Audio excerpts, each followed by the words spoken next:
my whole entire day trading journey over again. And I'm self-taught, so I've made every single mistake in the book that cost me a tremendous amount of money, but most importantly, wasted years of my life. So if you're coming with some experience or you have zero trading experience, this video is going to be a boiled down checklist of all the most important things that you need to focus on to set yourself up for success. Okay, so we're gonna talk about softwares, tools, custom spreadsheets that I'm gonna share with you, how to access capital starting with a small amount of money to be able to take big positions, and I'm gonna show you tips and tricks along the way so that by the end of this video, you're going to have a clear-cut path to start your day trading career without wasting unnecessary time and money. So if that sounds good, make sure you hit the like button on the video, subscribe to our channel if you like trading and investing, follow us on TikTok, Instagram, Discord. Okay guys, we just fired up a TikTok, so make sure you check out our TikTok and see the content that we're dropping uniquely on there. So in order to figure out what we should be focusing on as a beginner trader or someone that needs to revamp their trading, we first need to identify what we shouldn't be focusing on. And I'm going to identify a common trap that most beginner traders run into that will basically halt your progress and basically put you into what I call the spin cycle. Okay, so let's talk about that trap and how to avoid it. Okay, so when people first start trading, the first thing that they're going to do typically is get onto an exchange, maybe try to find a pattern online and start trading it. Okay, most of the time, because you don't know the risk implied, you're actually able to be braver than most people, and you're probably going to make some money off the jump and think, wow, you know, I'm actually getting really good at this whole trading thing. I should continue doing this maybe with more money. Okay, the next phase is going to be when you take a position and all of a sudden it goes dramatically against you. And you're like, oh wow, I'm down a lot of money. I can't sell this position because I don't want to realize a loss. Okay, so you end up waiting for the position to come back. Position comes back to your entry, you take some profit off, and you reinforce that idea that says, oh, all I have to do is wait on my position. If it's going against me, it will come back and you'll be able to make money and not realize a loss. So you'll carry that psychology forward until phase 3, which is what I call a catastrophic loss. This is when the position goes against you. You deploy the same tactic of holding that position, but then the trade doesn't turn around back in your favor, and the loss is so significant that you're forced to take a huge chunk out of your account. This is where beginners go into the discovery phase, where they think that they need to acquire all sorts of new information, and this is where the trap starts. If you don't understand trading and you fall down this trap, it's going to be very hard for you to recover without switching your mindset and how that psychology is actually wrong. Okay, the intuition that makes you successful in normal life deployed in trading will actually make you the worst trader in the world, which is why roughly 90% of traders fail, because they can't rewire their mindset. So let's get into the math behind trading. It's really, really simple once you understand it. Okay, so when we're talking about trading, it comes down to two basic statistics: average risk reward and average winning percentage. So how many times are you winning trades versus losing trades, and how much money are you making on the trades that you do win versus how much you're risking on the trade? That's going to be your risk reward calculation. So let's pull up a calculator so that we can see this actual concept in action, and then I'm going to show it to you on a chart so that we can understand how this works. So say we have a $500 account and we're risking 1% of our account per trade, and we have a 1 to 2.5 risk reward, meaning if we're risking $100 in the trade, we're making $250 when we're winning the trade. And let's say our winning percentage, let's say it's 35%. 35% is pretty low, but as you understand these stats, you're going to realize that it actually doesn't matter too much. Okay, so starting with the $500 account, over 100 trades, right? With these statistics being wrong 65% of the time, we've increased our account by 37%. This is why you need to understand these stats. It has nothing to do with being right all the time. It all comes down to the math behind this. So let's understand risk factors. Let's say that we wanted to take a position in the market right at this level. If we are wrong and the market continues to push down into this level here, this is going to be our 1 unit of risk. Meaning if this trade comes up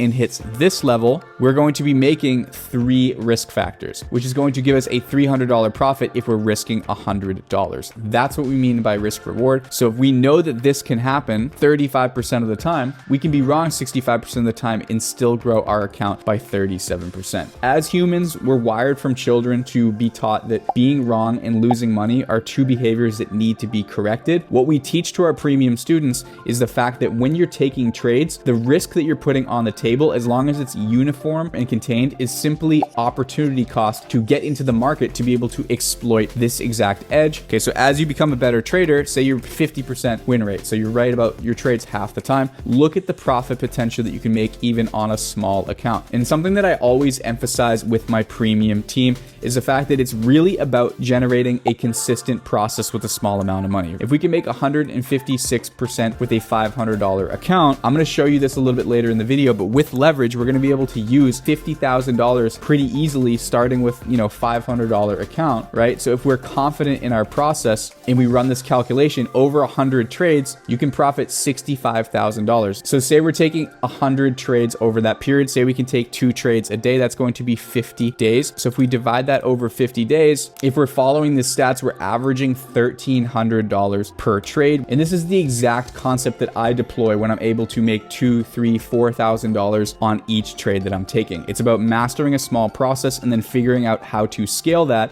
so that you're following the same system with larger numbers. Okay, so let's go over finding a setup where we think the market is going to make a move. Let's talk about positioning ourselves so that we have uniform risk when we're doing that, so that we can keep our risk reward static. And then I'm going to show you a free resource for you to be able to review your own trades and improve your process. Okay, the software that I'm using is called TradingView. I can put this in the description of the video if you're not already using it, but basically it's very clean cut. And with my main style of trading, I'm really not using any indicators. All right, so there's areas on the chart where I can identify where we're probably going to get reversals in the market, which are going to allow me to be able to use that risk reward in winning percentage math, put myself in a high probability situation to get the reward that I want. Okay, so what I'm doing here is using Fibonacci analysis to be able to figure out where the tops of markets is going to be. We can see 161.8 is the exact top there. This is a process called a 3-5-A. I have plenty of videos on this that you can watch afterwards. I'm not going to go into the detail. I'm just going to kind of walk through what I'm doing to show you that it does work. Okay, so then I'm basically taking a Fibonacci retracement off of this level here into this level, and then we're going to be taking a short position off of here. So I can basically set up my position so that now I'll be figuring out how much profit I can be able to make and where I need to position myself to be able to take the proper size position. So in this situation, we're going to be making a 3.56 risk reward ratio, which means that if we risk $100 on this, we're making $356 on the trade. So the next thing that we're going to do is figure out how to position size into this, how much money it's going to take, how many units we need to look at. So this is where we're going to use a trade position calculator. I'm going to put this in the description for you guys, and I'll show you how to use it right here. If our entry level is going to be at 1920, our target is going to be at 1874, stop loss is going to be at 1933. Hit enter. That's going to automatically configure the amount of units that we need to use on this trade. So we can see if we're able to enter with 1.92 Ethereum, we can risk $25 on the trade to make $88 in potential profit using $3,692. Now, you might be saying $3,692 is a lot of money to be using in a position. I don't have that type of money. That's exactly why crypto trading is beautiful, because we have leveraged exchanges, which allows us to keep the same dollar amount risk, but use way more money with the position so that we don't need to use that much of our own capital to take these trades and be able to accelerate our trading process. So I'm going to show you exactly how that works. Okay, so we use Femex, by the way. We were using Bybit before, but they changed some of their restriction stuff. Femex's user experience is very similar to Bybit, and it has all the leverage capability, coin selection that we need to take these types of trades. Okay, so I'm going to show you exactly how this works. Now all we have to do is go over and pull up our trade calculator here and input all of our orders. Okay, so we can put our limit price at 1920 here. We're going to go with 1.92. Okay, and that's going to show us that $3,688 required for the position. Next thing that we're going to do is put our take profit level here, which is our target price, like that. We're going to place our stop loss here, 1933. Okay, so now we have our entire order input, and you can see this is still costing us $3,688 for the entire position size. But if we look, we can change the amount of leverage that we can use on the trade. So if I increase this to 50x leverage, we're essentially dividing the capital requirement on the position by 50. We can see now this position went from costing us $3,600 to costing us $78. And we're still only risking $25 on this trade. Okay, so something that's really important is using this calculator right here and calculating something called liquidation liquidation price. So I'm going to go to sell. I'm going to put in the size of ETH that we were using, entry price. Okay. And I'm going to click calculate. This is going to show me the liquidation price on the chart for the amount of leverage that I'm using, which is 1948. So I can go back over into my chart, find 1948. Okay, so this is going to be my liquidation level. You can see my stop loss, where we're going to close the trade if we're wrong, is going to get triggered before our liquidation level, which means our position is safe. If we were to increase this to 100x leverage, and we were to do that same exact calculation with 100x leverage, it's going to give us 1929. So if we look at our liquidation level, 1929 is inside the stop loss threshold, which means that this is too much leverage to use. So we could probably use 75. Okay, so if I wanted to increase this to 75, this is only going to cost me $57 to take this position, and my potential profit is still $88 and my risk is still $25. Okay, so that's how you're going to position size, and that's how you can let your edge shine through. The next step that's really, really important for doing this is testing your system and inputting the criteria onto a back testing sheet. This is where you study your own information and you look at what's working, what's not, and how you're performing as a trader. So I set this sheet up. This is going to show you the date, the ticker, whether it's short or long, and the profit you make on the trade. So if I were to make $100 in profit, this is going to switch to green and it's going to register it as a winner. If it's negative, it's going to be registered as a loser. And you can see this is going to give you your total account stats over here. If we flip to tab 2, this is going to show you all of your long statistics, including your average win, average loss,